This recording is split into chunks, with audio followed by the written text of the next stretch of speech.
¿Cuáles son los documentos que debo revisar en una compraventa de inmuebles y qué mirar en cada uno de ellos? Si quieres saber esto, quédate unos minutos y te lo contaré.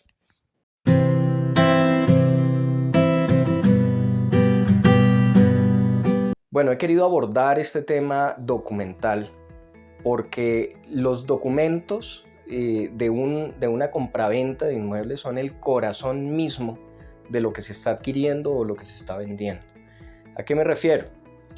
Dicen las abuelitas, uno se muere, nada se lleva. Es una frase que hemos oído mucho acá en Colombia y es muy cierto. Las propiedades permanecen en el tiempo por muchos años mientras las personas fallecen, se transmite por sucesiones, en fin, pero las propiedades siguen. Entonces, ¿qué es entonces lo que se va transmitiendo? Lo que se transmite son derechos. Se transmite en una venta, se transmite en una sucesión, en una donación, en muchas de las figuras jurídicas que hay, se va transfiriendo la propiedad. Y esta transferencia de propiedad se hace a través de ¿qué? Se hace a través de documentos. Y estos documentos son los que nos dicen a qué tengo derecho y a qué no tengo derecho. Entonces, de ahí la importancia de tener muy clara la lectura de los documentos, que en el ámbito de los abogados y en el ámbito de las bienes raíces se conoce como un estudio de títulos, ¿sí? Entonces, antes de hacer una compraventa, es importante tener ese diagnóstico legal, que es hacer un estudio de títulos, que no es otra cosa distinta que mirar ese historial de documentos, ese historial de transferencias de la propiedad y de todo lo que haya sucedido con la propiedad, para poder determinar hoy cuál es su situación legal y si hay alguna dificultad que solucionar para poder hacer el negocio o si por el contrario se puede hacer directamente. Eso es un estudio de títulos, que no es otra cosa sino un diagnóstico legal. Así como las personas acuden al médico, nosotros vamos al médico por alguna dolencia y no le decimos al médico necesito una operación inmediatamente de apéndice. No, el médico ¿qué tiene que hacer? Tiene que sacar exámenes para determinar, de acuerdo a esos exámenes, que la persona necesita ser operada. Entonces, en este caso sucede algo muy similar. Si vamos a hacer una compraventa de inmuebles, tenemos que revisar la documentación para saber cuál es el estado legal del inmueble y saber si lo puedo vender inmediatamente o si por el contrario tengo que levantar una hipoteca, tengo que levantar un embargo, un patrimonio de familia o qué sé yo, porque si no puedo estarme obligando a cosas que no puedo cumplir, ¿sí? Y en esto es muy delicado porque estamos hablando de sumas cuantiosas que hay de por medio en la compraventa de inmuebles. Entonces digamos que ese era un pequeño preámbulo que quería dar sobre este tema documental, porque he encontrado en muchas de las consultas que me hacen personas que llegan, ven un inmueble, les parece bonito, agradable, digamos, el sector les gusta, la estructura les gusta, inmediatamente pasan a hacer una promesa de compraventa. Y esa promesa de compraventa tiene una serie de obligaciones y derechos, tiene unas sanciones si no se cumple, y la persona no sabe cuál es el estado legal del inmueble y después se lleva sorpresas que terminan en donde, en los despachos de los abogados. Entonces era ese un punto inicial, la importancia de un estudio de títulos y es hacer una revisión documental. Ahora, la pregunta es, ¿qué documentos debo revisar? Entonces, mire, el primer documento, el más importante, es revisar el certificado de tradición del inmueble. ¿Qué es el certificado de tradición? Es un documento que expide la Superintendencia de Notariado y Registro, lo hace a través de sus oficinas en cada uno de los municipios, que se llaman Oficinas de Registro de Instrumentos Públicos, y hay ciudades que por la magnitud de la ciudad tiene varias oficinas de acuerdo a los sectores. Por ejemplo, en el caso de Bogotá hay Oficina de Registro de Instrumentos Públicos sede norte, sede centro y sede sur, y se divide en la ciudad en donde se puede solicitar este documento. También ahora tenemos la facilidad de que se puede solicitar vía internet, entonces podemos entrar en una búsqueda sencilla en Google, poner, por ejemplo, en Google Superintendencia de Notariado y Registro, certificado de tradición, y nos va a arrojar a una página en la que tenemos que llenar unos formularios con los datos del predio, y ahí por una suma aproximadamente de 20.000 pesos, nos expide el certificado. Entonces, ese certificado, si bien es fácil conseguirlo, está al alcance de todos nosotros, es la pieza angular de un estudio de títulos. ¿sí? Es el documento clave que debemos aprender a leer, debemos aprender a revisar y que nos va a contar qué. Este certificado nos va a contar la historia legal del predio. Entonces nos va a contar que ese predio nace de una división que se hizo de una finca, de un predio de mayor extensión que pasó a ser urbano hace 50 años y que de ahí se desprendieron 60 lotes y este es uno de esos. Eso lo podemos ver en un certificado de libertad y tradición. Nos va a decir cuál es el número de matrícula de ese lote de mayor extensión, como la primera anotación en el caso que estoy poniendo de ejemplo será pues un loteo, una subdivisión de ese predio y de ahí para adelante nos va a contar quién lo compró, quién le vendió a quién, si ha tenido 10, 20, 30 ventas, van a aparecer todas en el certificado de libertad. Si ese predio ha tenido problemas como por ejemplo embargos, nos va a contar sobre el embargo y nos va a decir en qué juzgado está, con qué oficio se hizo ese embargo, si ha tenido hipotecas, la hipoteca con quién, con un banco, con una tercera persona y vamos a saber toda la historia, si se fueron solucionando esos problemas o si todavía están vigentes y eso está en el certificado de libertad y tradición, pieza angular de un estudio de títulos. Hay casos donde revisando el certificado de libertad simplemente sabemos que el inmueble no es apropiado para comprarlo porque tiene una serie de dificultades y podemos excluirlo sin hacer una revisión de los otros documentos necesariamente, ¿sí? Hay casos donde sí hay que entrar a mirar los otros documentos, pero el primero debe ser siempre el certificado de tradición, que también se conoce, y creo que lo he nombrado así en algún momento, también se conoce como certificado de libertad y tradición o certificado de libertad, pero si uno mira el documento se llama certificado de tradición. Bueno, después de mirar el certificado de tradición, este certificado nos va a decir una serie de situaciones. Nos va a decir, por ejemplo, que hubo una hipoteca con X persona y nosotros tenemos alguna duda frente a esa hipoteca. ¿Cómo podemos saber y tener información de esa hipoteca?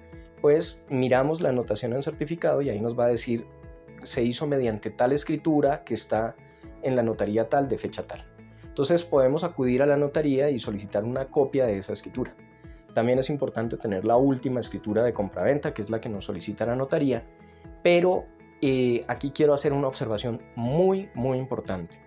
En un estudio de títulos no nos podemos limitar jamás a los documentos que nos pide la notaría. ¿Por qué? Porque la notaría, por ejemplo, nos pide la última escritura de adquisición, entonces, mediante la cual compró la persona que me está vendiendo. Perfecto. Pero resulta que yo tengo dudas frente a la forma como se hizo el loteo inicial.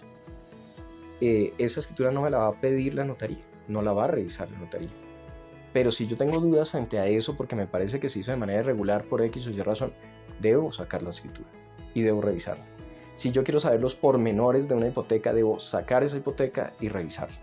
Entonces, primer llamado es no nos limitemos a los documentos que nos pide la notaría. La notaría nos pide los documentos mínimos necesarios para hacer una compraventa, pero ellos no están interesados en que esa compraventa le convenga al comprador, ¿sí? No están interesados en que el comprador va a hacer un edificio o va a hacer una casa o simplemente quiere sembrar un bosque, ¿sí? Eso no le interesa a la notaría, pero es importante para el comprador y por eso debe ir a ciertos documentos y revisarlos. Después de esto, después de revisar las escrituras que consideremos que son necesarias, lo ideal sería revisarlas todas, claro está. Podemos mirar también el tema catastral. Lo vemos en los recibos de predial. En estos recibos podemos determinar, por ejemplo, las medidas del lote, ¿sí? Es importante, las medidas del área construida y verificar que estas medidas que están catastralmente nos coincidan con las que tenemos en las escrituras de adquisición. Pasa muy seguido, por ejemplo, que catastralmente nos aparece que la propiedad tiene una construcción de 500 metros, 300 metros, qué sé yo, y cuando vamos y vemos la escritura, lo que se ha venido vendiendo todo el tiempo es un lote. Entonces ahí hay un tema delicado que hay que revisar y es cómo legalizar esa construcción y le va a tocar al comprador más adelante hacerlo y es importante tenerlo en cuenta si lo quiere asumir o también para regular el precio con el vendedor, porque esto amerita sacar una licencia de reconocimiento, hacer unos gastos, una serie de cosas. Entonces, esos son, digamos, un ejemplo, pero lo que quiero es mirar que la información que está en el certificado de libertad me coincida con la de la escritura y me coincida con la información catastral. Eso en principio, en relación con medidas, en relación con titulares, propietarios, etc. Que toda la información esté uniforme. Es lo ideal, hay alguna que no coincide y se mira el caso específico para saber si es de trascendencia o no, pero la persona debe saber que hay alguna inconsistencia que debe solucionar más adelante. Ahora, tenemos documentos que no nos pide la notaría, porque no son necesarios, mínimos necesarios para hacer una compraventa. Por ejemplo, un certificado de uso del suelo. En varios videos he hablado sobre el tema del uso del suelo y su importancia, y voy a hacer un video contándoles, les adelanto de eso, contándoles un caso de la vida real que yo llevé sobre temas de uso del suelo, cómo afecta el uso del suelo en una compraventa cuando no se tiene en cuenta. Entonces siempre llegan las personas cuando ya tienen el problema, pero quiero contarlo para que todos ustedes puedan prevenirlo a tiempo. Entonces, en el uso del suelo, ¿qué vemos? Vemos si ahí podemos construir una casa, un edificio de 6 pisos, si no podemos construir nada, porque hay muchos lotes donde no se puede construir nada, porque están en reservas viales, en reservas ambientales, en una cantidad de figuras jurídicas que nos impiden construir. Entonces, es importantísimo en un estudio de suelos tener claro si lo que yo quiero hacer es permitido en ese lugar. Mucho más, muchísimo más, cuando se trata de zonas rurales o cuando se trata de bienes comerciales. Porque los establecimientos de comercio, cualquier policía puede llegar a un establecimiento de comercio y solicitar el uso del suelo y verificar que el uso esté acorde con el que se le está dando. Si no, puede verse abocado a un sellamiento. Imagínense ustedes hacer una bodega y arrendarla a una empresa muy grande, una multinacional, qué sé yo, una empresa pues que mueva bastante dinero y que se vea sellado porque el uso no corresponde. Entonces imagínense el problema que van a tener arrendatario y arrendador, que se ha dado, los he visto. Entonces ese es otro documento supremamente importante que pocas veces se revisa y que la notaría no les va a solicitar.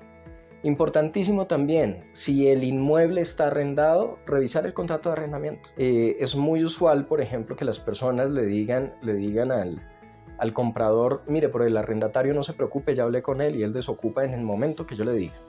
No dudo que eso haya pasado, es muy probable que haya pasado. Pero ante la inminencia de irse y sabiendo que hay de por medio un contrato, es muy probable que el arrendatario diga, no, yo ya no me voy. Y eso afecta el negocio y el vendedor tenga que pagar una cláusula penal porque no puede cumplir con la firma del contrato en las condiciones que lo dijo, que era entregarlo vacío, ¿sí? O, bueno, hay una cantidad de situaciones que se presentan, a veces no se prevé en las promesas de compraventa hablar de cómo va a quedar el contrato de arrendamiento y eso también genera una cantidad de conflictos. Entonces, a veces el vendedor le dice verbalmente, le voy a entregar vacío y cuando se llega el momento, le dice, no, el arrendatario no se quiere eso ir, pero eso no lo pactamos en la promesa de venta, yo le cedo el contrato de arriendo y lo deja con el problema.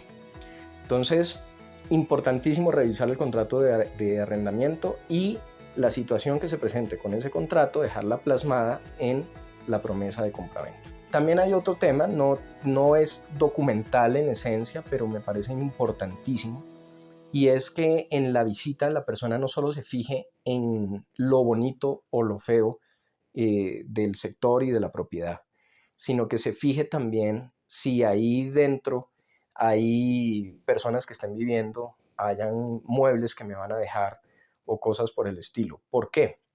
Porque puede que no sea un arrendatario, sino un familiar del vendedor. Y resulta que cuando le van a hacer la entrega de la propiedad, la persona no se ha ido y es un poseedor. Y este poseedor lleva años ahí.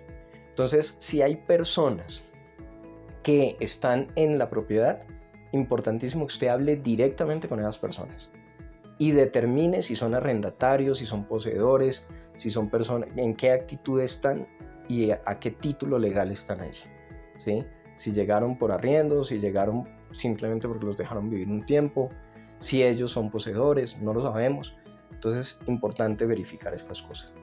Bueno, esos son algunos tips en torno al tema documental. Me parece importante compartirlo con todos ustedes. Y en 2 videos posteriores quiero hablarles de casos específicos donde personas como ustedes o como cualquiera de nosotros se han visto en unos serios problemas legales por precisamente no verificar alguno de estos puntos en una compraventa de inmuebles y luego, por alguna razón, llegan a problemas bastante fuertes. Entonces, bueno, como siempre, si te gustó este video, dale like. Si te parece que a alguien le pueda interesar, entonces, por favor, reenvíale esta información. Y si necesitas asesoría en compraventa de inmuebles, nos puedes escribir al WhatsApp que aparece abajo en la información del video. Muchas gracias. Finalmente, también te quiero invitar a una clase gratuita que voy a hacer para enseñarle a las personas el paso a paso en la compraventa de inmuebles desde el punto de vista legal y desde el punto de vista de la revisión de documentos, que es el tema que estamos tratando en este video. Entonces, si te interesa, simplemente tienes que ir al formulario que se encuentra el link en la parte de la información de este video, llenar tus datos y en el momento en que completemos el cupo vamos a comunicarnos contigo para hacerte la invitación ya formal a esta clase en la que más o menos durante una hora vamos a abordar todos estos temas de compraventa de inmuebles y estudio de títulos. Entonces te espero en la clase y hasta la próxima.